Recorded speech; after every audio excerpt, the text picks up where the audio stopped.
ओम श्री सांब शिवाय नमः। श्री शिव महापुराण प्रथम खंड पूर्वार्थ सचित्र मूल संस्कृत श्लोक हिंदी व्याख्या सहित। नमस्कार। आज मैं श्री शिव महापुराण के अंतर्गत जो द्वितीय रुद्र संहिता है, द्वितीय रुद्र संहिता में जो सती खंड है उसका भी द्वितीय भाग, द्वितीय सती खंड में अथेको नचो त्वं ऋषोऽध्याय, अथे को नचत्वरिंशोऽध्याय यानी कि 39वां अध्याय। 39वें अध्याय को संस्कृत में अथे को नचोत्वरिंशोऽध्याय कहते हैं। मुझे संस्कृत आता नहीं है, थोड़ी बहुत कोशिश करता हूँ लेकिन अभी तक शून्य हूँ।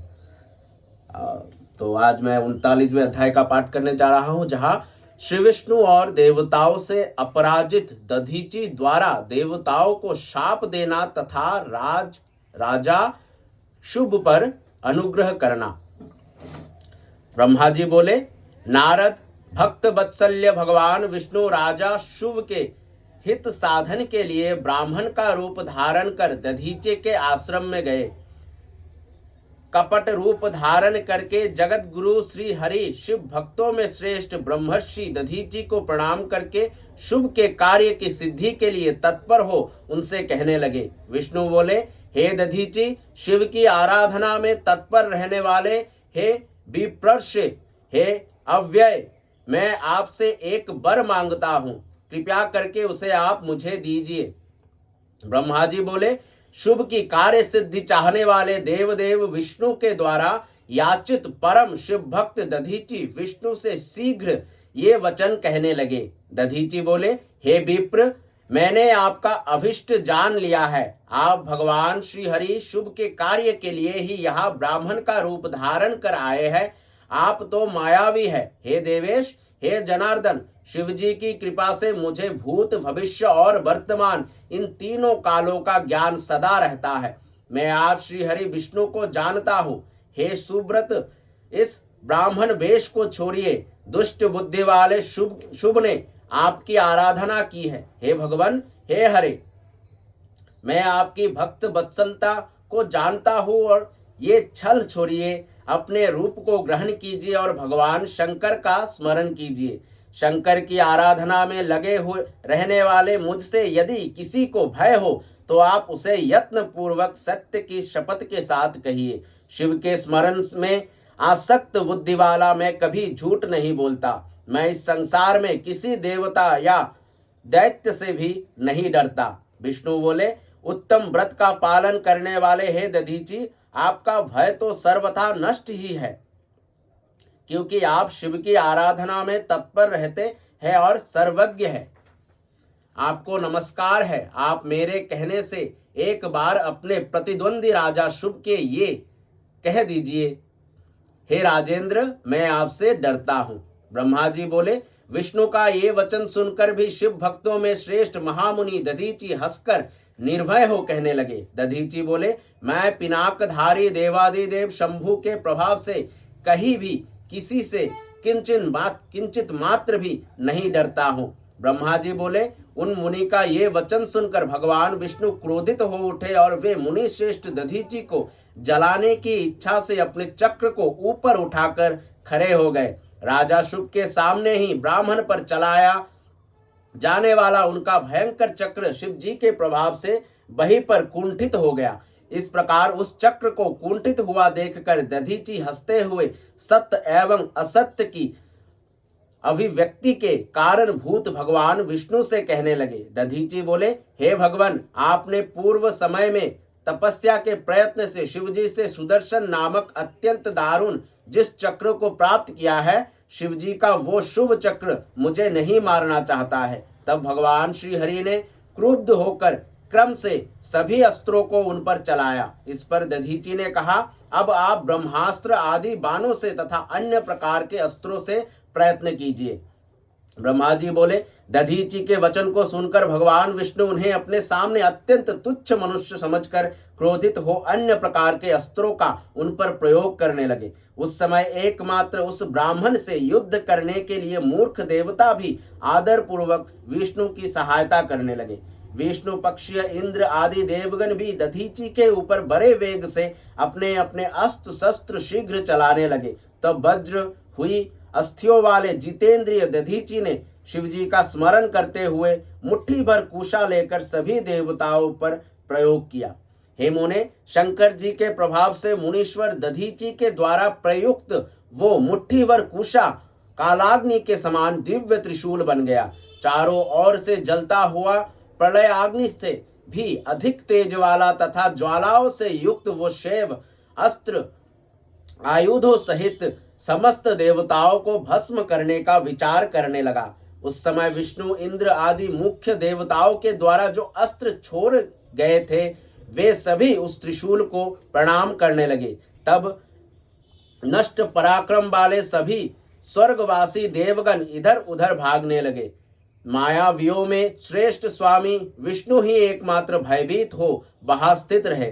तब पुरुषोत्तम भगवान विष्णु ने अपने शरीर से अपने ही समान हजार एवं लाखों दिव्य गणों को उत्पन्न किया। हे देवर्षे, तदंतर विष्णु के वीरगण अकेले शिव स्वरूप दधीची से युद्ध करने लगे।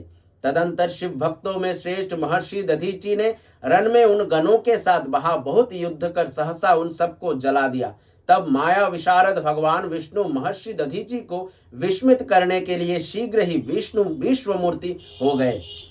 ब्राह्मण श्रेष्ठ दधीची ने उस समय उन विष्णु के शरीर में हजारों देवता आदि को और अन्य जीवों को देखा। उस समय विश्व मूर्ति के शरीर में करोड़ों भूत, करोड़ों गण तथा करोड़ों ब्रह्मांड विद्यमान थे।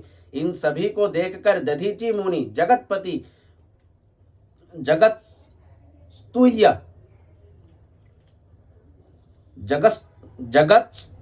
जगतस्तुत्य अजन्मा तथा अविनाशी उन भगवान विष्णु से कहने लगे। दधीची बोले, हे महाबाहो, आप माया को त्याग दीजिए। विचार करने से सब प्रतिभा समात्र प्रतीत होता है। हे माधव, मैंने भी हजारों दुर्विज्ञेय वस्तुओं को जान लिया है। अब आप निरालस्य होकर मुझमें अपने सहित ब्रह्मा, रुद्र तथा संपूर्ण जगत को देखिए। मैं आपको दिव्य दृष्टि देता हूं।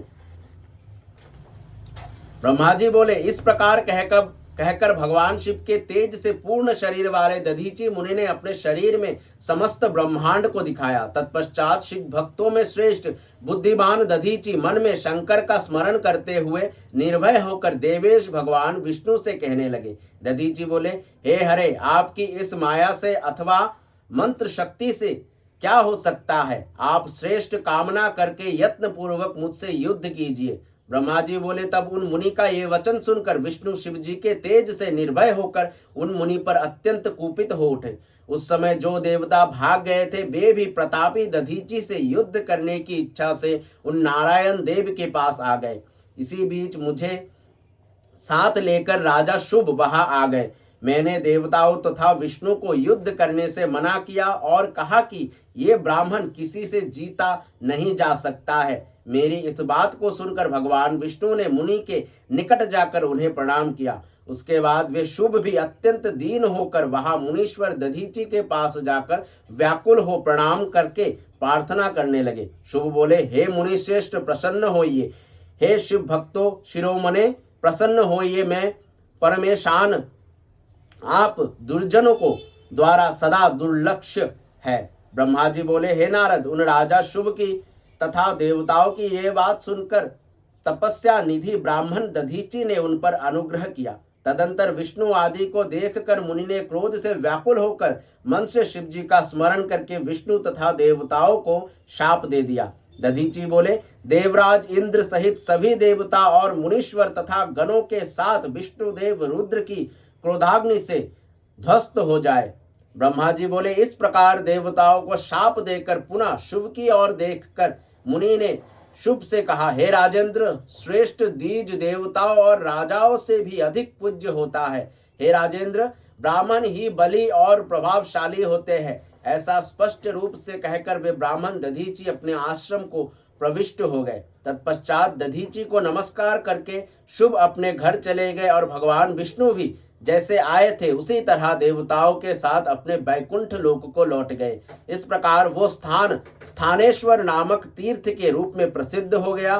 स्थानेश्वर में पहुंचकर मनुष्य शिव का सायुज्य प्राप्त कर लेता है। हे तात, इस प्रकार मैंने आपसे संक्षेप में शुभ और दधीचि का विवाद कह दिया और शंकर को छोड़कर ब्रह्मा और विष्णु को जो शाप प्राप्त हुआ उसका भी वर्णन किया।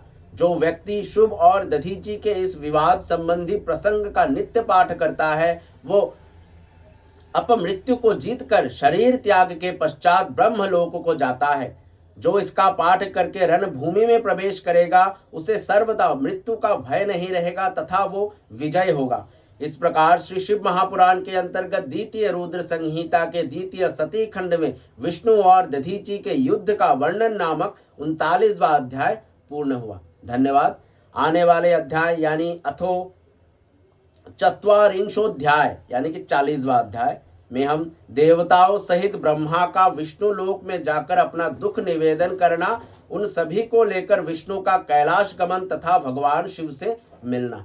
तब तक के लिए सांब सदाशिव सांब सदाशिव सांब सदाशिव हरि शंभु।